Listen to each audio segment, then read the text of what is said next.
ഇമാം ബുഖാരി റഹിമഹുല്ലാ നമുക്കെല്ലാവർക്കും അറിയുന്ന ഒരു നാമമാണ്. അദ്ദേഹത്തിന് വളരെ ചെറിയ പ്രായത്തിൽ ബുഖാറ എന്ന് പറയുന്ന നാട് വിട്ട് ലോകത്തിൻ്റെ വിവിധ ദിക്കുകൾ സഞ്ചരിച്ചു. ഹദീസ് പഠിക്കാൻ വേണ്ടി സഞ്ചരിച്ചു. ശേഷം ഹദീസ് പഠിപ്പിക്കാൻ വേണ്ടിയും സമാനമായ ദീർഘമായ ഒരു സഞ്ചാരം നടത്തി. ഇതെല്ലാം കഴിഞ്ഞ് ഇമാം ബുഖാരി സ്വന്തം നാട്ടിലേക്ക് മടങ്ങിപ്പോകുന്നൊരു സംഭവം, ചരിത്ര പ്രസിദ്ധമാണ് ആ സംഭവം. ആ നാട്ടുകാർ രാജകീയമായി ഇമാം ബുഖാരിയെ സ്വീകരിച്ചു. കാരണം ലോകം മുഴുവൻ പ്രസിദ്ധനായ ഒരു മനുഷ്യൻ നമ്മുടെ നാട്ടുകാരൻ.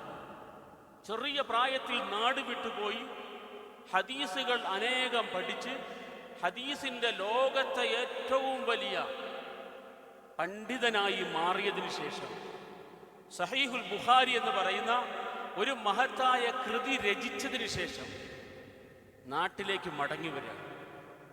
രാജകീയമായ സ്വീകരണമായിരുന്നു. ശേഷം കുറഞ്ഞ നാളുകൾ കഴിഞ്ഞപ്പോൾ ഇമാം ബുഖാരിയുടെ ചില നിലപാടുകളുടെ പേരിൽ നാട്ടിലുള്ളവർക്ക് അദ്ദേഹത്തെ ഇഷ്ടമല്ല. ചില നിലപാടുകൾ നിർബന്ധമായി അദ്ദേഹം പുലർത്തി. നാട്ടുകാരുടെ ഇഷ്ടക്കേടിന്റെ പേരിൽ അദ്ദേഹത്തിന് നാട് വിട്ട് വീണ്ടും പോകേണ്ടി വന്നു.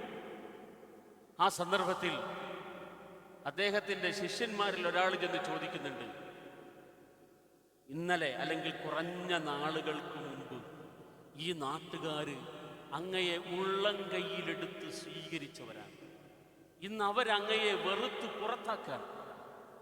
എന്താണ് ഈ രണ്ട് രംഗങ്ങളും തമ്മിലുള്ള വ്യത്യാസം തോന്നുന്നുണ്ടോ എന്ന് ചോദിച്ചപ്പോൾ ഇമാം ബുഖാരി പറയാണ്, എനിക്ക് യാതൊരു ആശങ്കയും ഒരു ദുഃഖവുമില്ല. കാരണം എൻ്റെ ദീനിനെ അത് ബാധിച്ചിട്ടേ ഇല്ല. ഞാൻ പഠിച്ച ദീനിൻ്റെ നിയമങ്ങളാണ് ഈ നാട്ടിൽ പറഞ്ഞത്. അതിൻ്റെ പേരിലാണ് ജനങ്ങൾക്ക് എന്നോട് ഇഷ്ടക്കേടുണ്ടായത്. അതുകൊണ്ടാണ് ഞാൻ ഇന്ന് ഈ നാട്ടിൽ തിരസ്കൃതനായി മാറിയത്. അതുകൊണ്ടാണ് എനിക്ക് പുറത്തേക്ക് പോകേണ്ടി വരുന്നത്.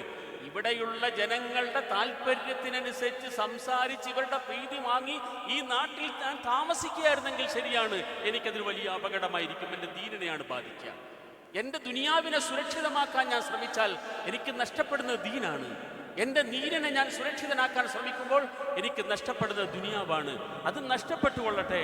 എൻ്റെ ദീനിന് യാതൊരു ക്ഷീണവും വന്നിട്ടില്ലാത്തതുകൊണ്ട് എനിക്ക് യാതൊരു വിഷമവുമില്ല എന്ന് പറഞ്ഞ് ഇമാം ബുഖാരി റഹിമഹുല്ലാ പുറത്തേക്ക് വന്നു.